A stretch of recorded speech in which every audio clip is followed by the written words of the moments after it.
Good time zone, everyone. How's it going? Here is another video with another rogue deck for those interested in getting into Shadowverse without breaking the bank. Today we're going to be talking about Wastland Dragon.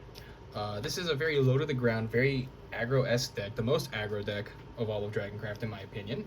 Only problem is that it's not swordcraft and it's very fragile, so you do kind of have to be wary of the pieces you draw. You have to see, like, maybe you don't have to like see very specific pieces, but like if your opponent just kind of like manages to stabilize before they die, maybe before turn 5 or 6, just like a typical aggro deck I guess in this game, you will lose fast just as you could win fast. So with that out of the way, let's begin, starting with our 1-drops. We're going to start with Wormfire Engineer, 3 of those. This is a really good card, a really good goblin to start off with. Turn 1 drop 2/2, and when she dies, she gives you a bullet bike. Really convenient. So your opponent does have to kind of snipe this card, but like it's not like a huge loss on them. You know, it is just really good early game setup.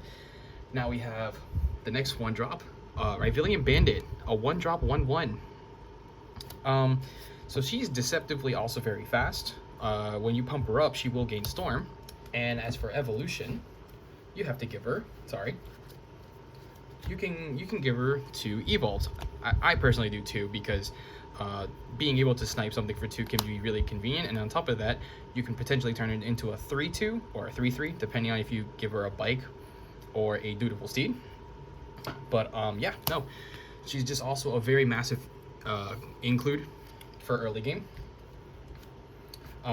Next, we're going into our rares now.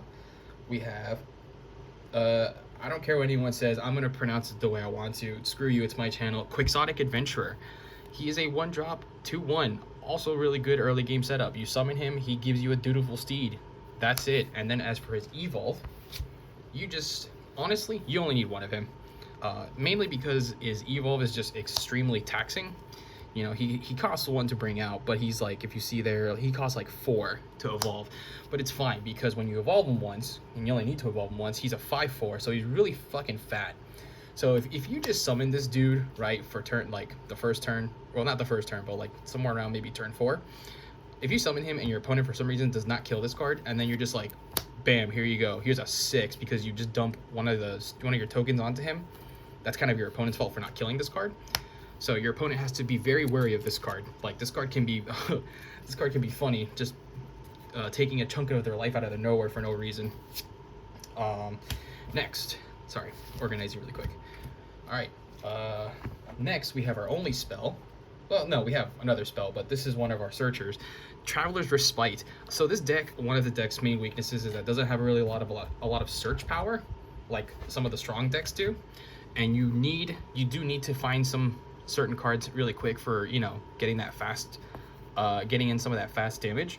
So yeah, being able to dig for 3 to look for a specific wasteland follower, and then, you know, having a plus side of healing 1, which is not too crazy, but it's nice.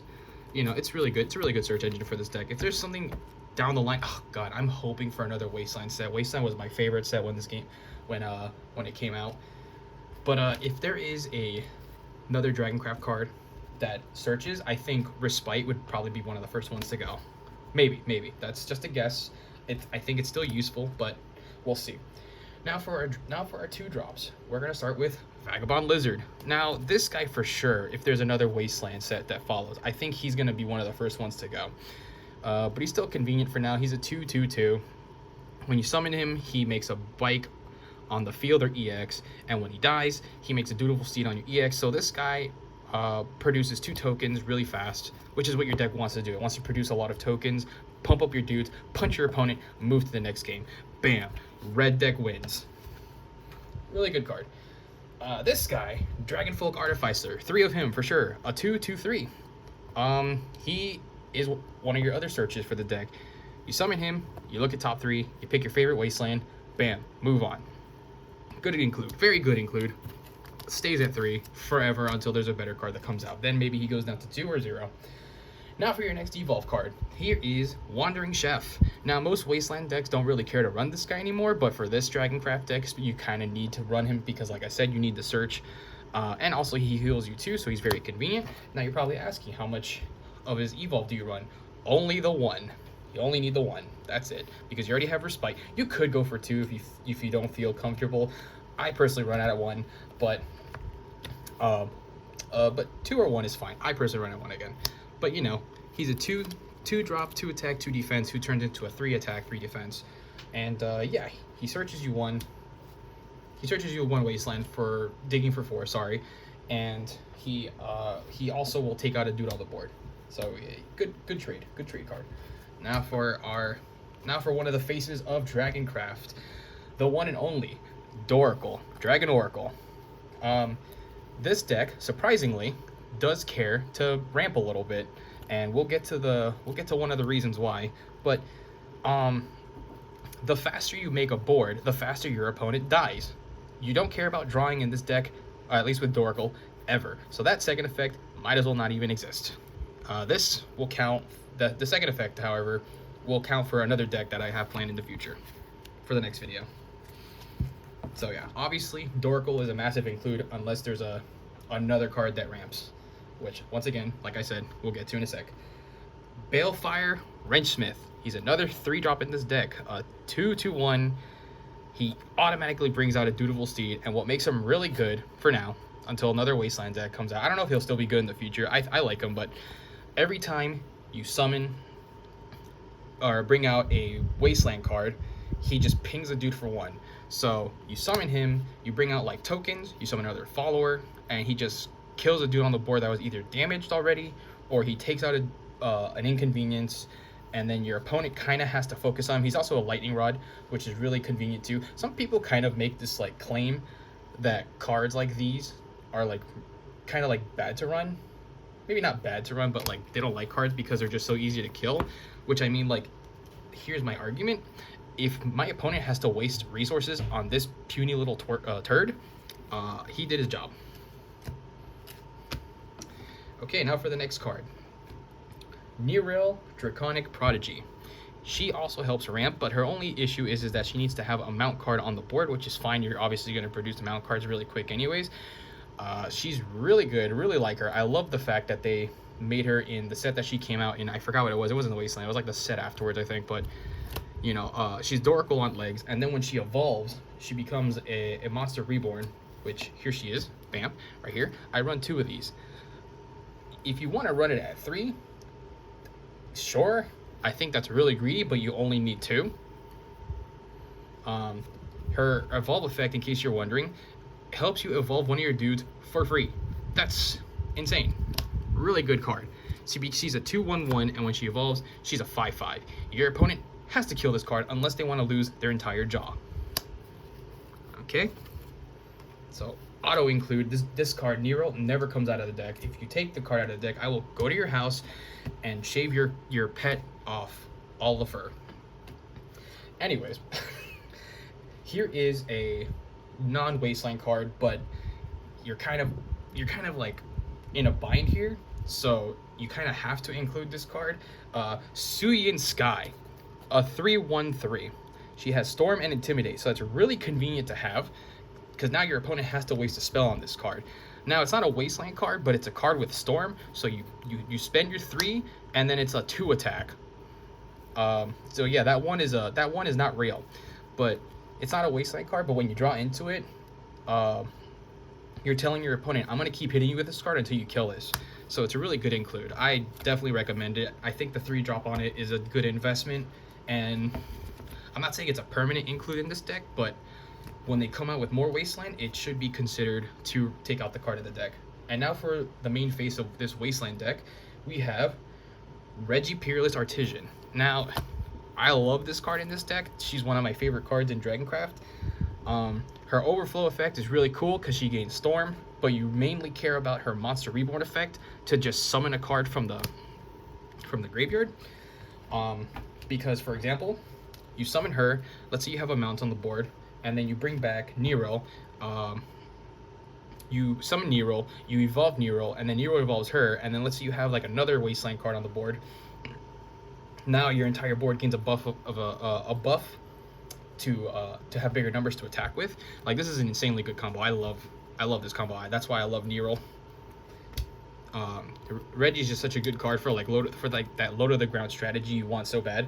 Now early game, it might be a little bit inconvenient, but I think it's totally worth it when you have other dudes coming to the board to keep attacking, and then your opponent has to waste resources to get rid of them.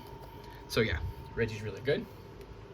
And now for Fortes, the card you've been waiting for. Oh, by the way, I almost forgot. Oh, silly me, I'm sorry. You run the 3 evolutions of Reggie. That's where your buff comes in. So you run the 3. If you want to take it out at 2, bring it down to 2, that's fine, nothing wrong with that. But at least for me, my reason for leaving it at 3 is because there's not a lot of cards to work with, not a lot of options. So, you know, sorry if my explanation isn't too clear, but yeah, sorry. Anyways, moving on now to the Fortes. We have the OG, the big face of Dragoncraft. You only need 2 of her. Oh geez, sorry, my camera moved a bit. You only need 2 of her because you really want to search for your Wasteland cards, and when you draw into her and your opponent is at lethal, you summon and you punch their face. And as for Evolve, you only need the 1. That's it. So I think, I'm not a math major, but I think 7 is enough to kill them. On top of that, she has Aura, so your opponent can't even respond to being dead. And now for the last Forte, Blackwing Dragoon. This is essentially your way of cheating in this deck to run 4 Fortes. So if you don't have the 7-drop, well, I'm sorry, if you don't have the original Forte, you have this new Forte, who also deals just as much damage. And if your opponent is lethal enough, so notice how I said lethal enough with this one and not lethal with this one, because this will guarantee your kill, and this you kind of have to have your opponent at a certain range to kill, because I believe 6 is bigger than 7. So oh god, I want to kill myself after that. Anyways, she has Storm, Intimidate, and if for some reason your game went for 20 turns, she has Aura. Whoop-de-doo. But other than that, good card. 4 Fortes, more potential to kill your opponent. And now we're gonna go for some gameplay. We're gonna do some gameplay. So I did some hindsight while I was shuffling this deck, and I think I realized I butchered the joke by saying that 6 is bigger than 7. I would like to remind you that math is not my strong suit. So shut up, don't judge me. I am teaching you how to build some decks in case you just don't have money to make decks. So this is what my hand looks like right now. So this is a really solid hand. I would keep this, me personally. So we're gonna start. We're gonna go from 1 play point. We're gonna summon her. Your opponent just stares at it. Let's see, we're gonna go to the next turn. We're at turn 2 now. So we're gonna bring out the Vagabond Lizard. By the way, this is the next card I drew. And then you poke your opponent for 1. Your opponent might summon a follower, evolve it. Oops, sorry. Kill this follower, pass. Oh, and then you bring out, with this one, you bring out a Bullet Bike. Bring out 1 Bullet Bike. There you go, right there. All right, now the next turn. Our next draw is going to be, ooh, look, Respite, perfect. Okay. We're not gonna go into Respite though. We're gonna go into Nero. Now we're gonna go from 3 to 4 play points. We're gonna hit them for 2. We have 1 left. We should go for Respite actually. So we're gonna check the top 3 and our choices. See, look right there, we're already gonna pass up the 4-2, but it's fine. We have another one in the deck. So we're gonna obviously go for the 1-drop, Doi.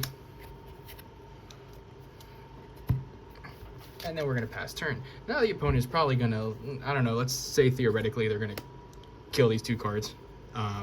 So they're gonna get rid of the Vagabond, they're gonna get rid of Nero, that's fine. We want Nero to die. And then you're gonna get a Dutiful Steed in your EX area. All right, we're gonna go again. Okay, so now we're at 5 play points. This is perfect. So now we're gonna summon our Balefire Wrenchsmith. It's gonna bring out a Dutiful Steed. And then we're going to, I'm gonna just push all this up front a little bit. There you go, right there. Sorry for the awkward camera angling. This is, I'm working on a budget. So we already pinged 1 of their cards, and then we should have enough, maybe? Yeah, I think we have enough. We're probably going to summon this 1-drop. We're gonna summon our Revelian Bandit. We're gonna evolve her. One of their followers is probably dead, so we're just gonna deal the next damage to the next follower. We're gonna summon our last 1-drop in our hand. So this was already 1, 2, 3, 4, and we still have 1 play point to go, right? Our front row is clear. We're gonna boost up our Revelian. We're gonna probably use the we're gonna use the bike actually, just in case. We're gonna use the bike, and then we're gonna attack their face for 3. And now it's their turn. The opponent is gonna be like, oh no, massive board. Okay, so they're gonna get rid of the bandit, obviously, because who wants to get bonked on the head for 3? They're gonna have to kill this card because this is annoying. And then they're gonna pass their turn. So we're already right now with just these 2 cards in hand. So we're now at 6 play points, which is perfect. Actually, yes, this is more than perfect. Since we drew into Reggie, now we're gonna summon Reggie at this point. Reggie is going to Monster Reborn the Nero that died earlier. Remember, Nero, say hi to everybody. And then, perfect. So Nero is now going to ramp up. So now we're going to go to 7. We are now in overflow. We're now going to evolve our Reggie. Oh, I'm sorry, not Reggie. Whoops. We're going to evolve our Nero. Nero is going to evolve Reggie. Reggie's going to pump the board. I'm going to crack this dutiful steed. My engineer is going to be 4 damage at this 4 attack at this point, sorry. And Reggie is going to be, she's going to be 3 still. So, you know, we're going to get greedy now. We're going to bring out the dutiful steed with our last play point, pump up Reggie, and we're going to be attacking for 8 damage right there. Your opponent at this point should probably be around maybe less than 10. This is just a guess because I haven't been keeping track of that, so my bad. And now your opponent is on a time limit because they will die soon. So let's see what our next card is, just for like the fun of it.